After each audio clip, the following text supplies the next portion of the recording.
Hoy día vamos a comenzar con el capítulo 8, que hace alusión a este séptimo sello.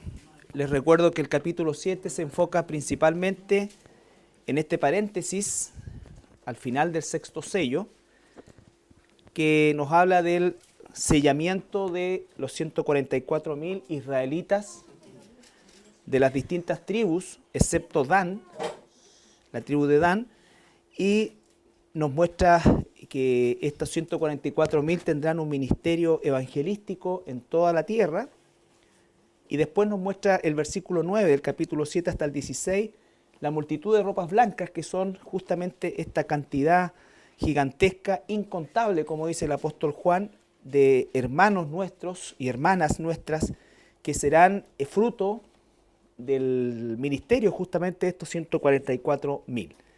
Ahora, cuando llegamos al capítulo 8, vamos a encontrarnos con este séptimo sello.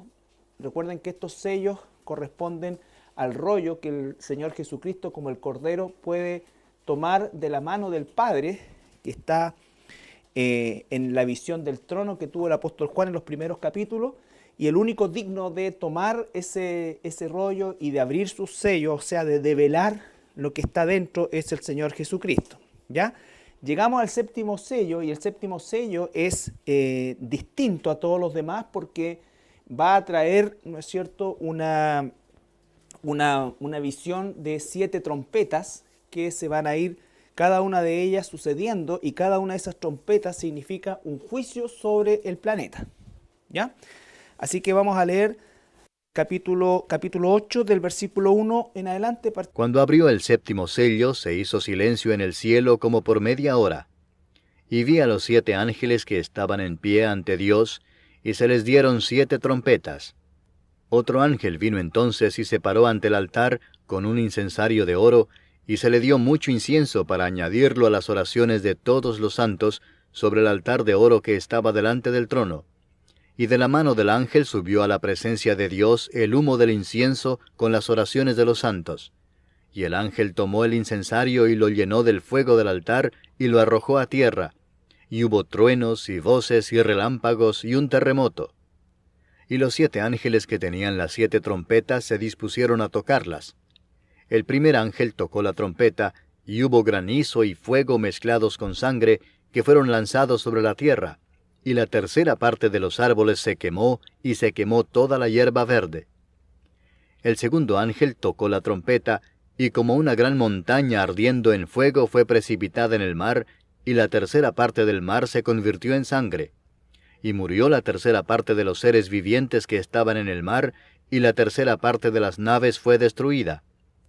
El tercer ángel tocó la trompeta, y cayó del cielo una gran estrella, ardiendo como una antorcha, y cayó sobre la tercera parte de los ríos y sobre las fuentes de las aguas. Y el nombre de la estrella es Ajenjo. Y la tercera parte de las aguas se convirtió en ajenjo, y muchos hombres murieron a causa de esas aguas, porque se hicieron amargas. El cuarto ángel tocó la trompeta, y fue herida la tercera parte del sol, y la tercera parte de la luna, y la tercera parte de las estrellas, para que se oscureciese la tercera parte de ellos, y no hubiese luz en la tercera parte del día, y asimismo de la noche. Y miré y oí a un ángel volar por en medio del cielo, diciendo a gran voz: ¡Ay, ay, ay de los que moran en la tierra, a causa de los otros toques de trompeta que están para sonar los 3 ángeles! Ya, este séptimo sello es crítico desde el punto de vista de que va a consumar la revelación de Dios, y este séptimo sello se abre en 7 trompetas, y esta séptima trompeta después se va a abrir en 7 copas.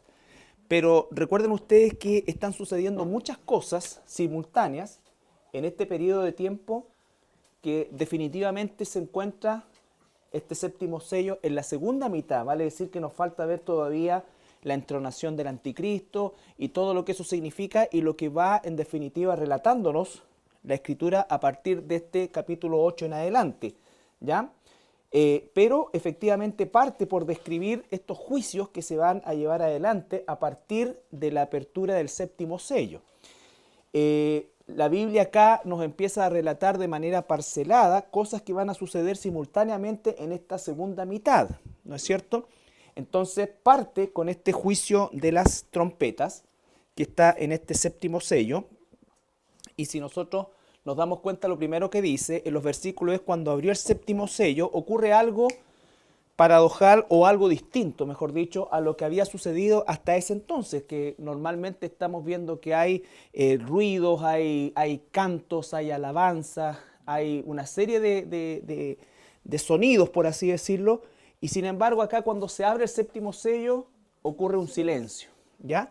Esta media hora que aparece ahí la podemos tomar como literal o como un periodo de tiempo indeterminado. Por un lado tenemos al apóstol Juan, que está viendo una revelación, y es que está en el cielo viendo todo esto, ya trasladado en el espíritu, dice, allá por el Señor. Y por supuesto, cuando nos encontramos en la presencia de Dios, el concepto de temporalidad desaparece, ¿no es cierto? Pero Juan está viendo la visión como un ser humano también, por lo tanto, se puede tomar como un aspecto de carácter literal, que fue una media hora como tal, 30 minutos, o un tiempo indeterminado que él determina como una media hora o un medio tiempo, ¿ya? No hay un argumento específico ni para uno ni para lo otro. Por lo tanto, la forma de tomarlo desde el punto de vista de lo que es la interpretación que hacemos nosotros es hacerlo literal, o sea, fue una media hora. Aunque Juan se encuentra delante del Señor donde no hay tiempo, él sigue siendo un ser humano que está viendo, ¿no es cierto?, sucesos que ocurren en la tierra. Por lo tanto, conservamos nosotros la lectura literal en este caso, ¿ya? En este caso. No hay argumentos para negarlo, ¿no es cierto?, bajo ningún punto de vista. Entonces, lo que nosotros observamos es que hay un estado de silencio. Ahora, ese estado de silencio o de calma es lo que nosotros habitualmente conocemos, ¿no es cierto?, como la situación previa a una situación de tipo ya sea catastrófica o a un juicio en este caso, ¿ya?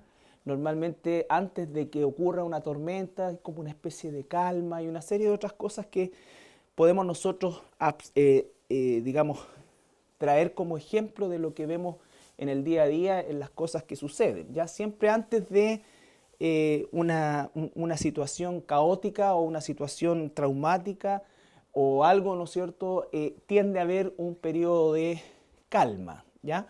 Las personas, por ejemplo, que están con enfermedades terminales, es muy común que antes de su deceso experimenten un corto periodo, muy corto periodo de bienestar, entre comillas, ¿no es cierto?, antes de caer finalmente en el estado definitivo o fallecer, las personas con enfermedades terminales, ¿ya?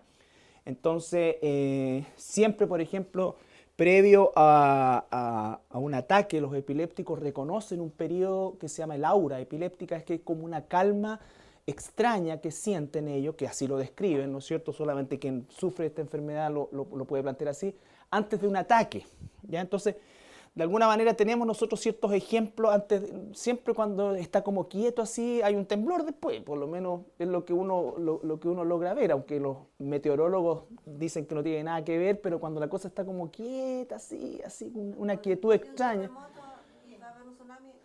Exacto, ¿ya? Entonces eso es lo que nosotros podemos deducir de este silencio, porque no hay tampoco una explicación de por qué ocurre esta media hora de silencio, ¿ya? Algunos a partir de este versículo dicen que en el cielo no van a haber mujeres por el media hora de silencio. Pero no hay argumentos bíblicos.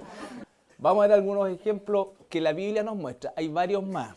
Salmo 76, 8 al 9. Desde los cielos hiciste oír juicio. La tierra tuvo temor y quedó suspensa cuando te levantaste, oh Dios, para juzgar, para salvar a todos los mansos de la tierra.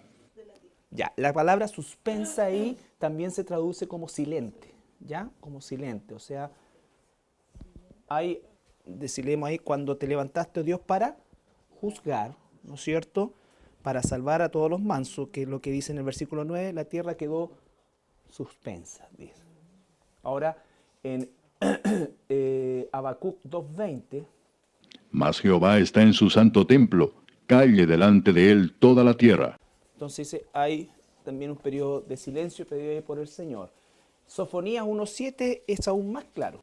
Calla en la presencia de Jehová el Señor, porque el día de Jehová está cercano, porque Jehová ha preparado sacrificio y ha dispuesto a sus convidados. Ya, entonces, calle delante de Jehová. Hay un periodo de silencio antes de lo que Dios va a hacer. Zacarías 2:13, perdón.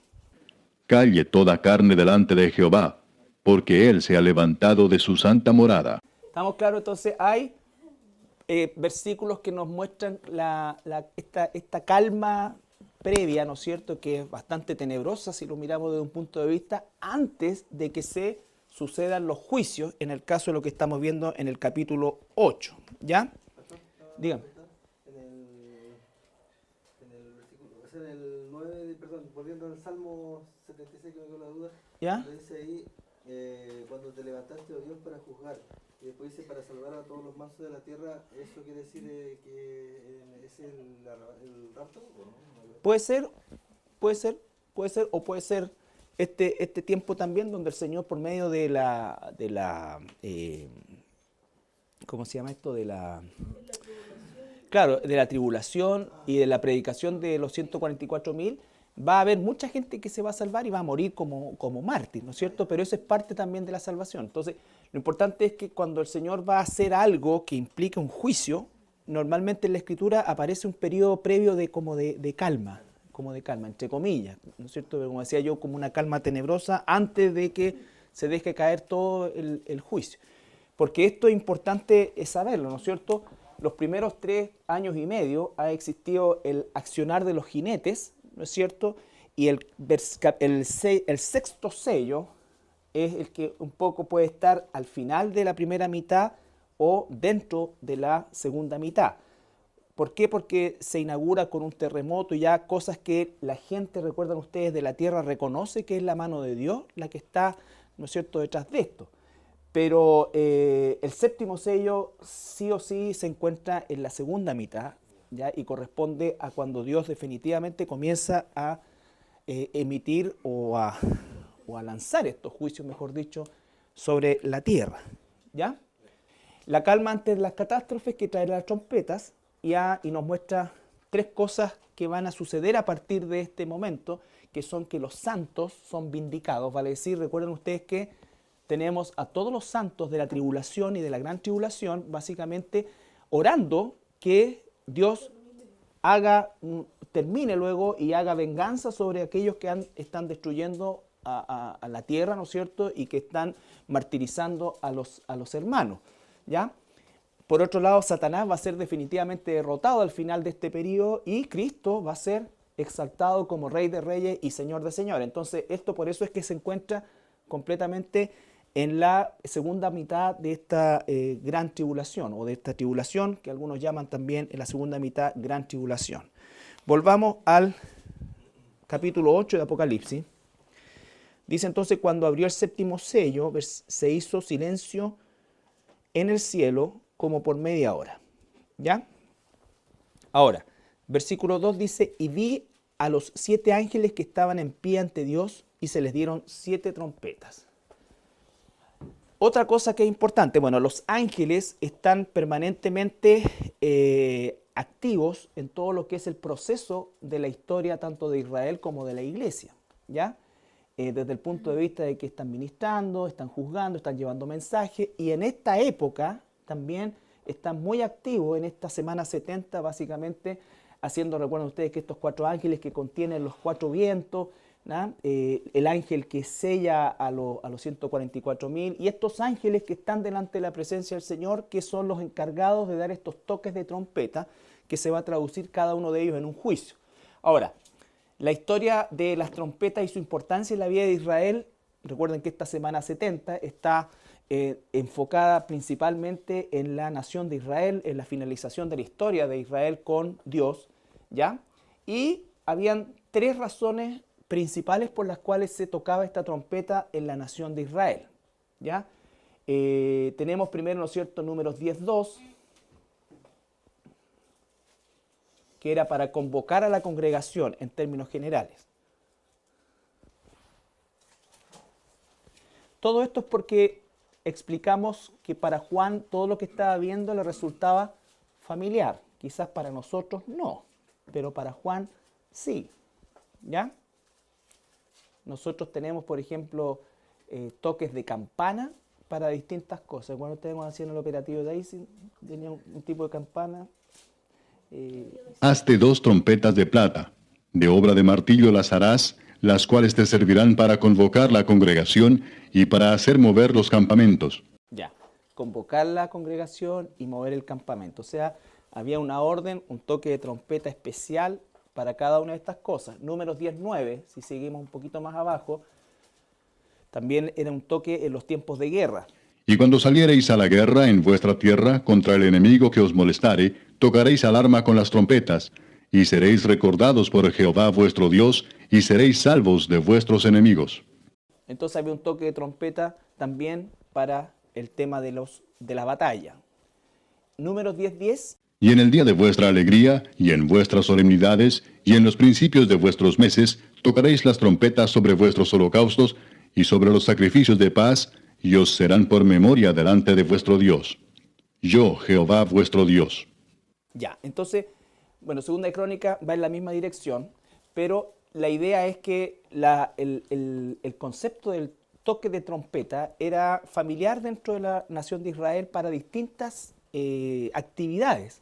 Las fiestas solemnes, en caso de batalla, en caso de invasión, ¿no es cierto? En caso de una convocación o mover el campamento, en este caso del lugar cuando estaban en el desierto durante su peregrinaje.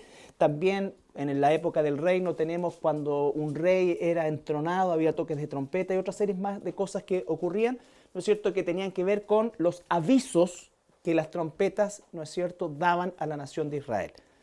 Entonces, esto es homologable a lo que significa el toque de cada una de estas trompetas que está avisando un juicio que viene sobre la tierra. ¿Ya? Ahora, también la iglesia ha sido llamada a la presencia del Señor, o va a ser llamada a la presencia del Señor mediante un toque de trompeta. ¿Ya? Que ahí sí es el rapto, ¿no es cierto? Que hablamos en 1 Corintios 15:52. En un momento, en un abrir y cerrar de ojos, a la final trompeta, porque se tocará la trompeta, y los muertos serán resucitados incorruptibles, y nosotros seremos transformados. Ya, ahí está hablando, ¿no es cierto?, del rapto específicamente, que es el toque de trompeta para la iglesia. Ahora, 1 Tesalonicenses, dígame. Ahí dice a la final trompeta. ¿Tiene alguna relación con alguna otra de las trompetas? ¿De las 7 que están acá? No. Porque dice a la final trompeta como que hubieran otras. Claro, es cierto, pero no tiene relación con los juicios, ¿ya? Porque es una trompeta para la iglesia de liberación o digamos... No, yo me refiero como usted nos dijo que pasaban las cosas como en... O sea, cosas pasaban en el cielo, Claro. cosas pasaban en la tierra. En este caso... No, porque esta Sería la primera trompeta para... claro, es la final trompeta para la iglesia, en el sentido de que Dios no va a hacer un segundo o un tercer llamado, ¿ya? Pero no tiene relación, es una buena pregunta, pero no tiene relación con las trompetas del juicio, ¿ya? Solamente es que Dios usa, por decirlo de alguna manera, el mismo elemento de llamado de atención tanto para Israel como para la iglesia. A pesar que la iglesia no tiene toques de trompeta dentro de su historia propiamente tal, sí Dios usa el mismo sistema, ¿ya? Y eso es lo que queríamos validar, en relación al llamado al rapto que hace a la iglesia. Ahora, obviamente esta es una trompeta que solamente escuchará la iglesia. En cambio, las del juicio son trompetas que vivirán todos los que estén en la tierra. ¿Ya? Y 1 Tesalonicenses 4:16. Porque el Señor mismo, con voz de mando, con voz de arcángel y con trompeta de Dios, descenderá del cielo, y los muertos en Cristo resucitarán primero. Ya. Ahí hay una variante de esto, porque dice el Señor mismo, con voz de mando, con voz de trompeta. Entonces, al parecer, aquí lo que está usando es una figura en cuanto al tipo de voz de anuncio que Jesús va a usar. Por lo tanto, si el rapto, si lo de 1 Corintios es lo mismo que 1 Tesalonicenses como evento, tendríamos que decir nosotros entonces que es una figura del llamado de Jesús, ¿ya? Del llamado de Jesús. Y en ese sentido, ¿no es cierto?, es el llamado final que hace a la iglesia, que es un llamado a salir, ¿ya? Entonces, las trompetas y su importancia en la vida de Israel, mucho más importante desde el punto de vista de lo que significaba en la rutina diaria de la nación de Israel, las trompetas, para la iglesia es más bien una cosa simbólica. ¿Ya? Ahora bien, estamos en el versículo 2. Y vi a los 7 ángeles que estaban en pie ante Dios y se le dieron 7 trompetas. Recuerden que el número 7 tiene una connotación de completo, perfecto, absoluto, ¿no es cierto? Por lo tanto, eso es el juicio perfecto de Dios. Una consulta. Dígame. El hecho de que se haya escuchado en el cielo el tocar trompeta para que se ejecute un juicio en la tierra, necesariamente podría significar que en la tierra también se podría escuchar un toque de trompeta. No lo sé. No lo sé. Lo que pasa, no lo sé. No. O sea, no lo sé. Tú dices que si audiblemente escuchase un ruido de trompeta, no lo sé. No. Quizás, y estoy haciendo una, digamos, aplicación muy rebuscada, quizás cuando están viendo ellos, los judíos sobre todo, el concepto de escapar, de huir, todo esto, quizás en el caso de ellos pueda haber una condición de ese tipo, quizás, pero no se registra eso, porque en el fondo el toque de trompeta es algo que Juan, y ahí estamos nosotros siendo testigos de lo que va a hacer Dios con la tierra, pero en la tierra, los que están en la tierra no saben que está sucediendo esto. Por supuesto, los que se han convertido probablemente sí, ¿ya? Pero la gente en general, el inconverso no, porque en definitiva lo que va a hacer el inconverso aún hasta el cuarto jinete, ¿no es cierto?, va a atribuir estas cosas a situaciones que tienen que ver a guerra, consecuencias de guerra y todo esto, ¿ya? Y cuando reconocen que es Dios, en vez de volverse a Él, dice que se van a endurecer contra Dios. ¿Ya? Y aún cuando se llenan no tienen ninguna injerencia en ellos porque no se pueden preparar, no se pueden esconder.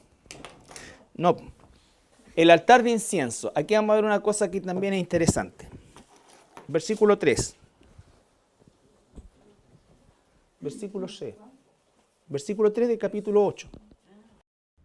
Otro ángel vino entonces y se paró ante el altar con un incensario de oro, y se le dio mucho incienso para añadirlo a las oraciones de todos los santos sobre el altar de oro que estaba delante del trono.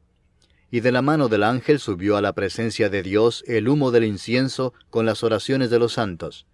Y el ángel tomó el incensario y lo llenó del fuego del altar y lo arrojó a tierra. Y hubo truenos y voces y relámpagos y un terremoto. Ya. Entonces acá tenemos la figura del incensario, ¿ya?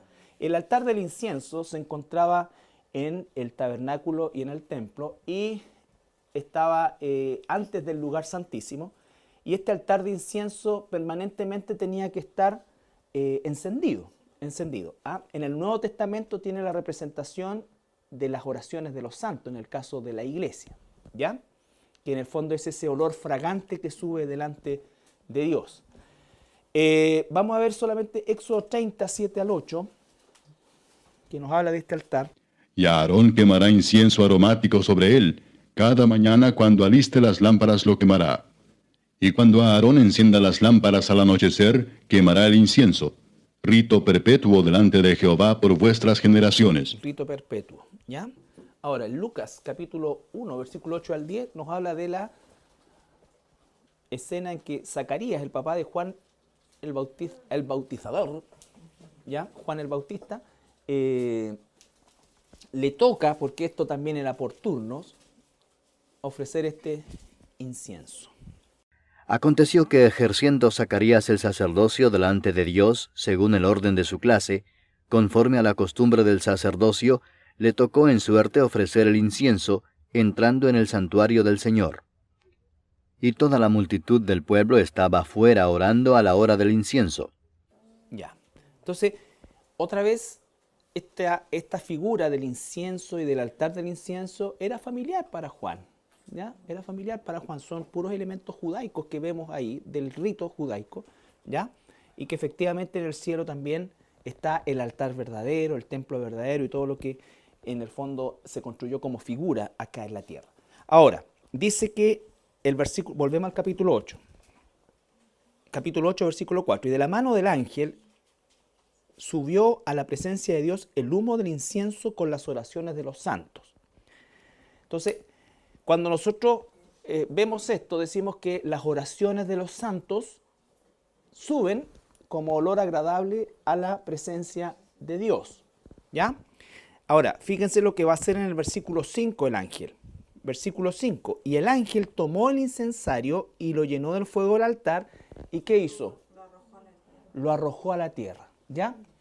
Lo que ahí sucede es que, porque estos santos que están acá, las oraciones de estos santos, tenemos que considerarlo principalmente que son las oraciones de los santos de la tribulación, ¿no es cierto? Recuerden que estamos ya en esta etapa final, por lo tanto, puede que estén las oraciones de los santos del tiempo de la iglesia también, pero como la iglesia no está, ¿no es cierto? Es muy probable que estas oraciones constituyan en ese momento solamente los que están, recuerdan, bajo el altar, que están orando y diciendo, Señor, ¿hasta cuándo nos juzgas? Ya. Entonces, lo que hace acá, el ángel toma las oraciones y las vierte sobre la tierra, y eso significa que Dios está usando esas mismas oraciones, respondiéndolas, ¿no es cierto? Y esas respuestas son un juicio, ¿ya? Hacia la tierra. ¿Por qué? Porque las oraciones de los santos era ¿hasta cuándo, Señor, no vengas? La muerte de los santos, y se dice que esperen hasta que se selle el último, y entonces ahí viene la respuesta, y va hacia abajo eso, y qué es lo que ocurre, perdón. Lo que pasa es que aquí, no sé si está bien, pero el humo, cuando dice Dios, el humo del incienso con las oraciones de los santos, como que el humo avanza, llega. Y el incensario queda sin humo, porque el humo con las oraciones se fue. Y del incenciario, no sé si está bien, es como que el incenciario lo tomo con las brasas. Sí. ¿Ya? Sí. Lo lleno de las brasas y lo tiro y lo derramo. Pero las oraciones ya están con el humo y se fueron hacia Dios. Claro, pero cuando dan vuelta el incensario significa que las oraciones van a ser respondidas, porque entonces no se siguen acumulando más, pues no hay más humo, ahora van a venir las respuestas. ¿Ya? Es como lo que hacía el sacerdote que del altar sacaba brasas y las dejaba en el incensario, y siempre se mantenía con eso, pero con las brasas del altar. ¿Ya? Ahora se da vuelta eso, ¿no es cierto? Y de alguna manera lo que está representando eso es justamente que ahora viene Dios a responder todas esas oraciones que han subido delante de Él. ¿Ya? ¿Y qué es lo que se produce? Dice que, y las arrojó a la tierra, versículo 5, y hubo truenos y voces y relámpagos y un terremoto. Entonces nos damos cuenta del efecto que tiene eso sobre la tierra, ¿no es cierto? Es un efecto de juicio, es un efecto de juicio, y después de todo este proceso comienza el toque de las trompetas, ¿ya? El toque de las trompetas. Versículo 6 al 13 vamos a leer de nuevo. Y los 7 ángeles que tenían las 7 trompetas se dispusieron a tocarlas. El primer ángel tocó la trompeta, y hubo granizo y fuego mezclados con sangre, que fueron lanzados sobre la tierra, y la tercera parte de los árboles se quemó, y se quemó toda la hierba verde. El segundo ángel tocó la trompeta, y como una gran montaña ardiendo en fuego fue precipitada en el mar, y la tercera parte del mar se convirtió en sangre. Y murió la tercera parte de los seres vivientes que estaban en el mar, y la tercera parte de las naves fue destruida. El tercer ángel tocó la trompeta, y cayó del cielo una gran estrella, ardiendo como una antorcha, y cayó sobre la tercera parte de los ríos, y sobre las fuentes de las aguas. Y el nombre de la estrella es Ajenjo. Y la tercera parte de las aguas se convirtió en ajenjo, y muchos hombres murieron a causa de esas aguas, porque se hicieron amargas. El cuarto ángel tocó la trompeta, y fue herida la tercera parte del sol, y la tercera parte de la luna, y la tercera parte de las estrellas, para que se oscureciese la tercera parte de ellos, y no hubiese luz en la tercera parte del día, y asimismo de la noche. Y miré y oí a un ángel volar por en medio del cielo, diciendo a gran voz, ¡Ay, ay, ay de los que moran en la tierra, a causa de los otros toques de trompeta que están para sonar los 3 ángeles. Ya, entonces tenemos aquí la primera sección de 4 trompetas y esto desde la tercera parte se tiene que sumar a lo que ya se ha destruido en los 4 jinetes del Apocalipsis, los primeros 4 sellos, lo que pasó en el quinto sello, lo que pasó en el sexto sello. El quinto sello es otro paréntesis que nos muestra el cielo, pero lo que pasó en el sexto sello, ¿no es cierto?, donde ocurre ese gran terremoto gigantesco, se oscurece el sol, la luna, todo esto, entonces son cataclismos que se van sumando. Cuando la gente dice la tercera parte, tiene que hablar ya de la tercera parte ya diezmada de la tierra, producto de los juicios anteriores, ¿ya? Y lo primero que tenemos, ¿no es cierto?, es que es la primera trompeta, nos habla de granizo, fuego y sangre, ¿ya? Ahora, esto puede obedecer a varias cosas y vamos a dar una explicación desde el punto de vista de las probabilidades que puedan existir, que puedan ser lluvias de restos de meteorito que vienen del cielo, ¿no es cierto?, o erupciones volcánicas gigantescas que van a haber y va a haber literalmente lluvia de fuego, ¿ya? La expresión fuego y sangre puede ser incluso literal, porque imagínense ustedes si va a morir la tercera parte de los animales, la tercera parte de esto, la cantidad de sangre que va a haber va a manchar cualquier cosa. Entonces el color rojo sangre va a estar presente durante todo el periodo del juicio, ¿ya? Uno, por ejemplo, cuando ve las grabaciones remasterizadas del desembarco de Normandía, donde murieron cerca de 200.000 soldados, y ve que prácticamente la ribera de varios kilómetros de la playa de Omaha, que es donde, así se llamaba la playa estratégicamente, los primeros por lo menos 15, 20 y hasta 50 metros de playa se encontraban rojos, producto de estos 200.000 soldados muertos, ¿no es cierto?, en ese lugar. Entonces, multipliquemos eso por miles más, probablemente millones de muertos humanos y también de muertos animales, ¿ya? Entonces, es posible que efectivamente, o sea, de hecho el color rojo sangre va a estar invadiendo gran parte de las aguas, de la tierra, de todo. Vemos algunas de estas cosas, por ejemplo, en Éxodo 9, 23, 26, algunos paralelos. Y Moisés extendió su vara hacia el cielo, y Jehová hizo tronar y granizar, y el fuego se descargó sobre la tierra, y Jehová hizo llover granizo sobre la tierra de Egipto. Hubo pues granizo y fuego mezclado con el granizo tan grande cual nunca hubo en toda la tierra de Egipto desde que fue habitada. Y aquel granizo hirió en toda la tierra de Egipto todo lo que estaba en el campo, así hombres como bestias. Asimismo destrozó el granizo toda la hierba del campo y desgajó todos los árboles del país. Solamente en la tierra de Gosén, donde estaban los hijos de Israel, no hubo granizo. Entonces diríamos eso que fue un juicio selectivo. No tocó la tierra de Gosén que se encuentra ahí, que es lo que se llama también el delta del Nilo, que es la tierra más fértil donde se estableció Jacob, ¿no es cierto?, con su familia, y ahí fue donde Israel se desarrolló, ¿ya? Pero tenemos un juicio, o vemos un juicio bastante similar al que se aplica acá, ¿no es cierto?, de manera selectiva, pero también circunscrito, en este caso, a Egipto. Aquí va a ser global, ¿ya?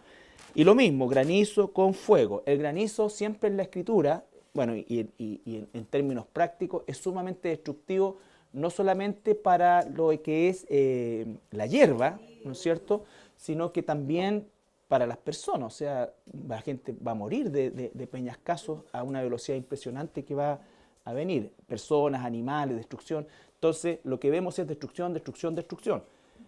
Ahora, Job 38, 22, 23. ¿Has entrado tú en los tesoros de la nieve, o has visto los tesoros del granizo que tengo reservados para el tiempo de angustia, para el día de la guerra y de la batalla? Ese pasaje de Job perfectamente puede ser interpretado para este tiempo, ¿ya? Aunque Job es anterior a Moisés, ¿ya? Job es anterior a Moisés, pero por lo que dice ahí puede ser perfectamente interpretado para este tiempo final, ¿ya? O sea, no es algo entre comillas, nosotros como cristianos tenemos que aprender a usar un lenguaje correcto como hijos de Dios. La gente está acostumbrada a decir, la naturaleza se ensañó con tal población. No, la naturaleza no se manda sola, no es naturaleza, es la creación de Dios. Aún cuando el ser humano está caído, la creación está caída, Dios no ha perdido el control de eso. Las cosas suceden bajo el control de Dios en todo momento, ¿ya? No ocurren porque sí, no son efectos de la naturaleza etérea. No, en cada cosa hay propósito, ¿ya? Y nosotros tenemos que saber que cuando ocurren cosas de carácter cataclísmico o desastres, entre comillas, naturales, son desastres de la creación, que ocurren en la creación, y Dios está en control de eso también, ¿ya? Ezequiel 13:13. Por tanto, así ha dicho Jehová el Señor: haré que la rompa viento tempestuoso con mi ira, y lluvia torrencial vendrá con mi furor, y piedras de granizo con enojo para consumir. Ya. No ha habido, después de la plaga de Egipto, no ha habido, Ezequiel es posterior a Moisés, entonces no ha habido una plaga de granizo, ¿no es cierto?, como juicio de Dios dentro de la historia después de lo que pasó en Egipto. Por lo tanto, ese versículo sí tiene aplicación futura a lo que va a suceder ahí. Isaías 30:30. Y Jehová hará oír su potente voz, y hará ver el descenso de su brazo, con furor de rostro y llama de fuego consumidor, con torbellino, tempestad y piedra de granizo.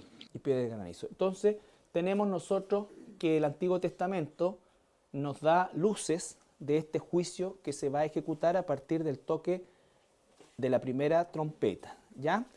Devastador. Dice que la tercera parte de los árboles perece y toda la hierba verde, ¿ya? Entonces, la tercera parte de los árboles y toda la hierba verde, ¿ya? Sin embargo, cuando vemos que este juicio está sucediendo, las personas de la tierra, ¿cuál es la actitud que van a tomar? 16:21, Apocalipsis 16:21. Y cayó del cielo sobre los hombres un enorme granizo como del peso de un talento. Y los hombres blasfemaron contra Dios por la plaga del granizo, porque su plaga fue sobremanera grande. Ya, aquí tenemos nosotros una ampliación de la plaga o del juicio del granizo, ¿ya? Claro, el juicio de las copas, todo esto, pero ¿cuál va a ser la actitud de las personas? La actitud de las personas va a ser endurecerse más y blasfemar contra Dios, ¿ya? Blasfemar contra Dios. Entonces, vemos que esta primera trompeta trae este evento que Dios ha preparado, no es algo que sucede, vuelvo a insistir, casualmente y que es producto. ¿Por qué? Porque hoy día todo lo que está ocurriendo a nivel planetario, los trastornos climáticos que existen, ¿qué es lo que dice la gente? ¿A qué le echa la culpa? O sea, la tiene. Una cosa es la culpabilidad del hombre. El calentamiento global, ¿no es cierto? Entonces, el calentamiento global no es un ente, es una consecuencia que Dios está permitiendo como la antesala de lo que va a suceder, ¿no es cierto?, en términos mucho más gigantescos y definitivamente cataclísmicos.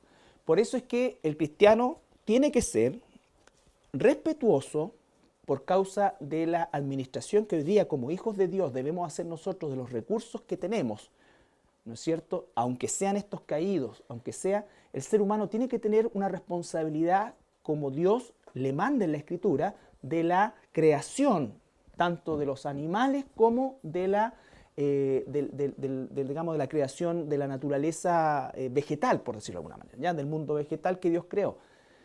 Pero el cristiano sabe que esto, ¿no es cierto?, no va a ser posible y no debe ser una obsesión en su vida, ¿ya?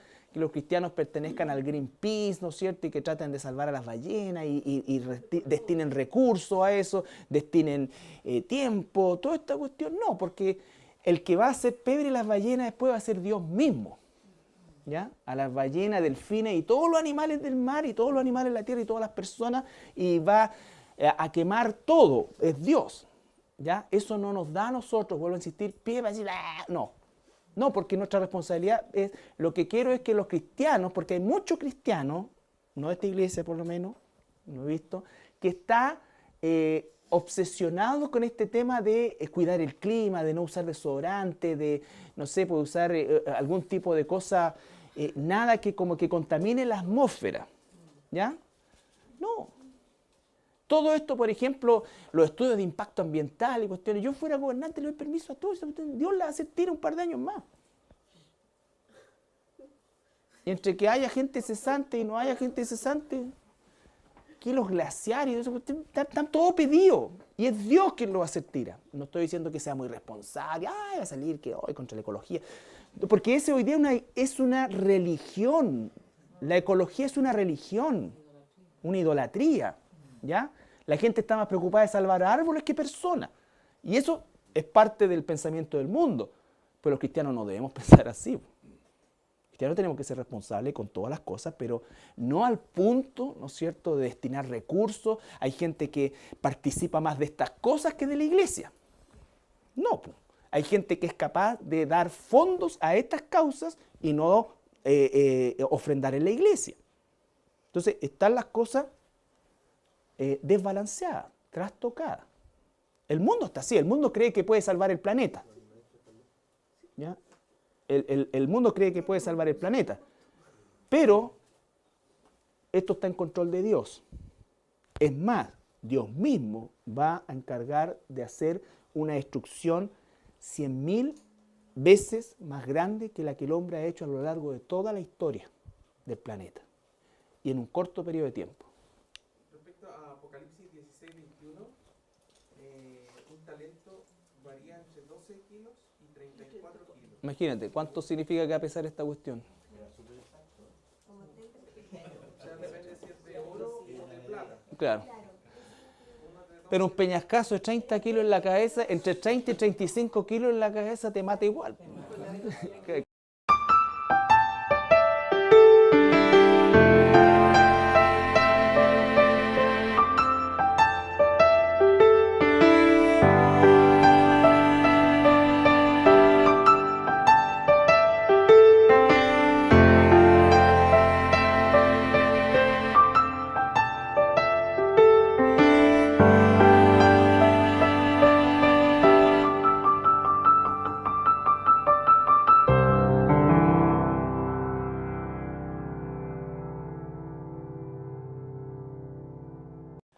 Hoy día vamos a comenzar con el capítulo 8, que hace alusión a este séptimo sello. Les recuerdo que el capítulo 7 se enfoca principalmente en este paréntesis al final del sexto sello, que nos habla del sellamiento de los 144.000 israelitas de las distintas tribus, excepto Dan, la tribu de Dan, y nos muestra que estos 144.000 tendrán un ministerio evangelístico en toda la tierra. Y después nos muestra el versículo 9 del capítulo 7 hasta el 16, la multitud de ropas blancas, que son justamente esta cantidad.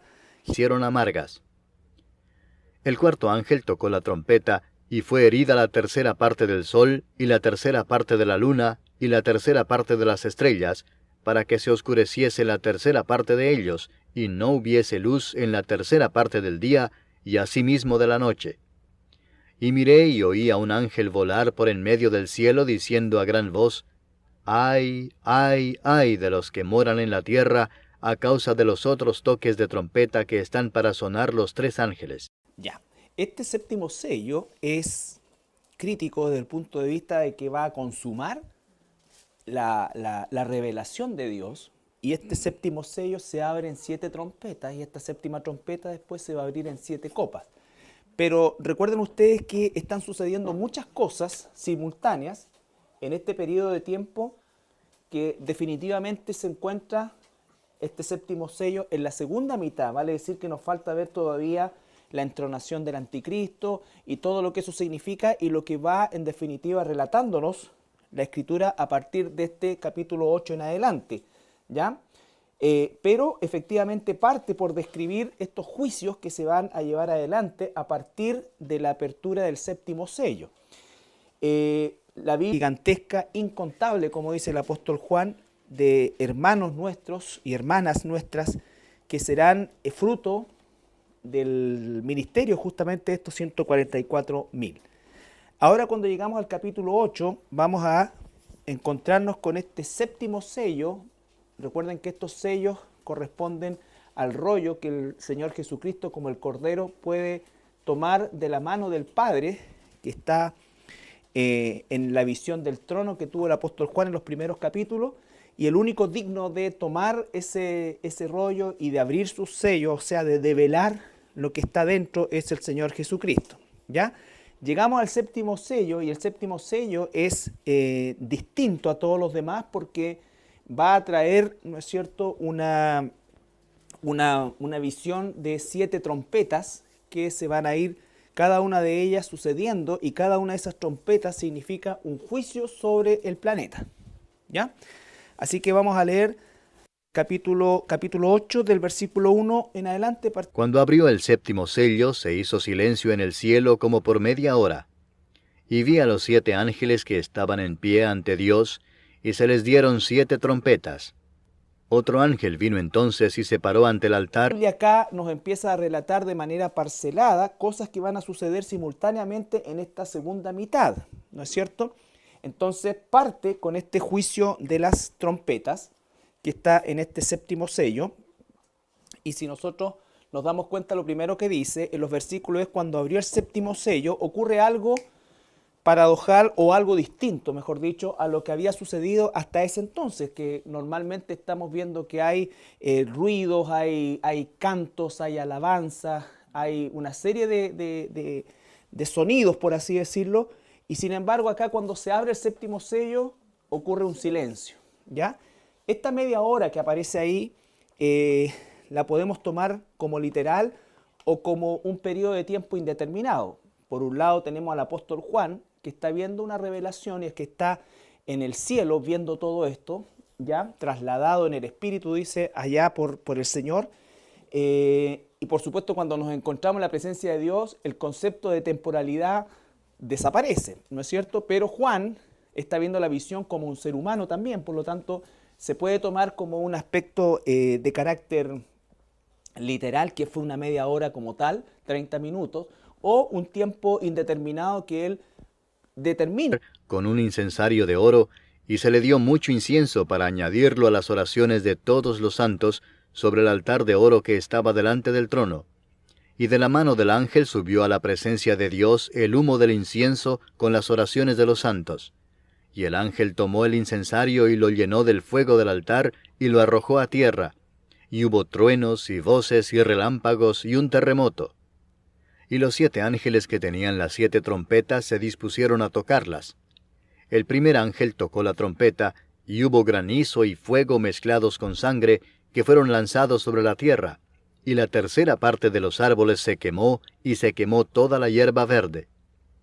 El segundo ángel tocó la trompeta, y como una gran montaña ardiendo en fuego fue precipitada en el mar, y la tercera parte del mar se convirtió en sangre. Y murió la tercera parte de los seres vivientes que estaban en el mar, y la tercera parte de las naves fue destruida. El tercer ángel tocó la trompeta, y cayó del cielo una gran estrella, ardiendo como una antorcha, y cayó sobre la tercera parte de los ríos, y sobre las fuentes de las aguas. Y el nombre de la estrella es Ajenjo. Y la tercera parte de las aguas se convirtió en ajenjo, y muchos hombres murieron a causa de esas aguas, porque se